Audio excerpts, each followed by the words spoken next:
Okay, hi guys. So today I wanted to discuss Avnrt.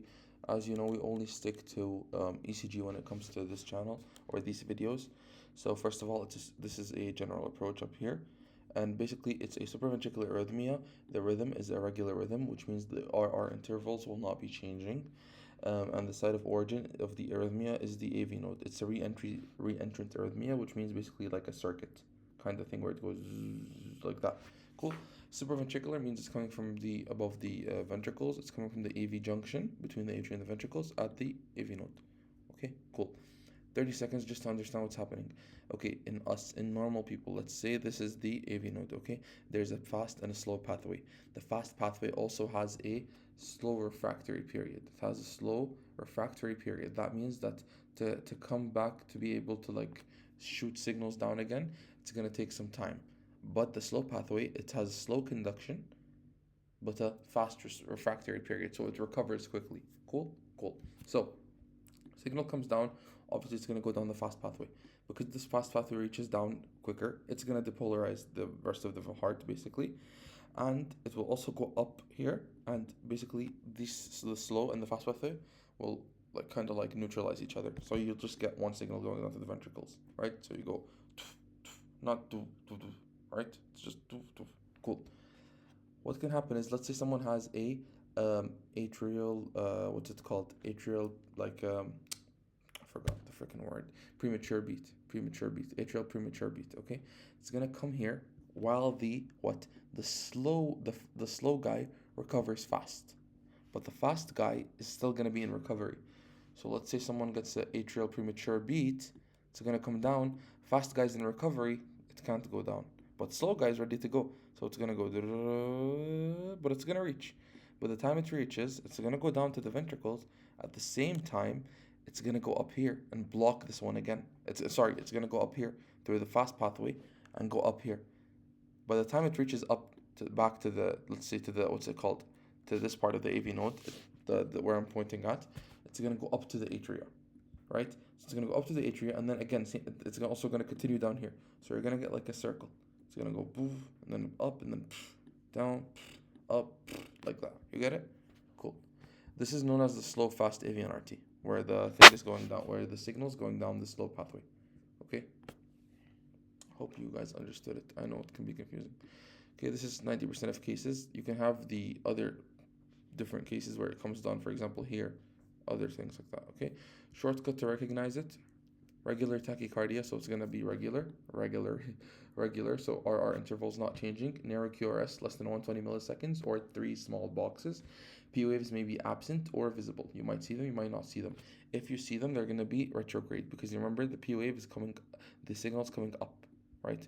From the reentrant circle, it's going to come up and depolarize the atria.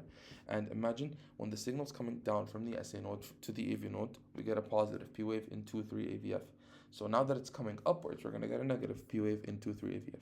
Okay, if you actually see the P wave, because the P wave can be inside the QRS.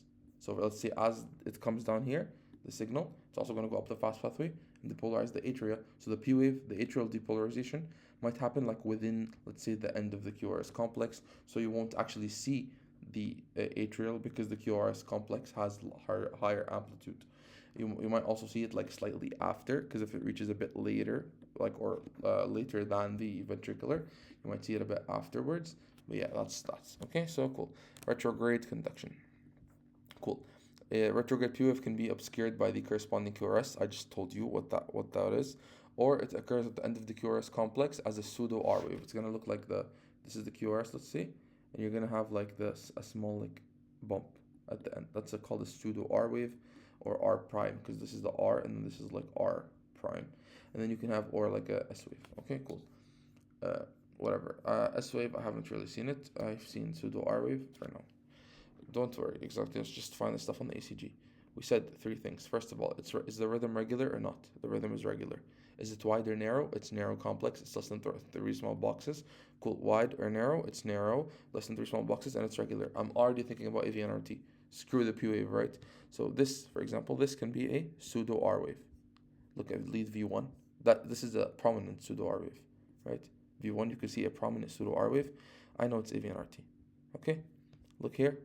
Same shit. Same thing. Sorry. Same thing. So you see, this is a T wave, guys, not a P wave. Okay, but this one has no pseudo R wave as much as I can see. And maybe this you can see is kind of, but yeah. Basically, regular, narrow, no P wave, or let's just say retrograde if it was there, or a pseudo R wave after the QRS, then yeah, cool. So you can get it like that. And if you're a gunner, if you like to be special, you can see rate-related ST depression because the heart rate can go to like 150, and at that time you might see ST depression. I can imagine that because the heart rate's so high, the ventricles aren't getting enough time to fill because of the shortened diastole. So you're gonna have less blood going through the coronaries to the myocardium, and you're gonna get subendocardial ischemia, resulting in rate-related ST depression, which can be associated with or without underlying CAD. Obviously, if there is CAD, then it makes sense. If it's without, then I just told you another way that it could happen, right? If you have CAD, coronary artery disease, then it definitely makes sense why this would happen because the heart's already kind of ischemic. With the tachycardia, you made it more ischemic, so you made it even worse. Or without, if the heart rate's very high, let's say.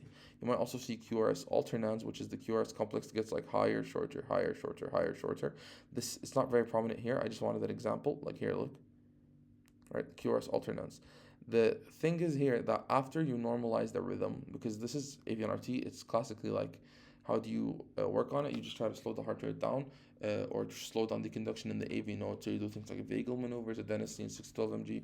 So QRS amplitude here should come back to normal after you treat, or excess treat. So after you treat, QRS should come back to normal. Unlike electrical alternans, which is seen in pericarditis. Okay, cool. Yeah.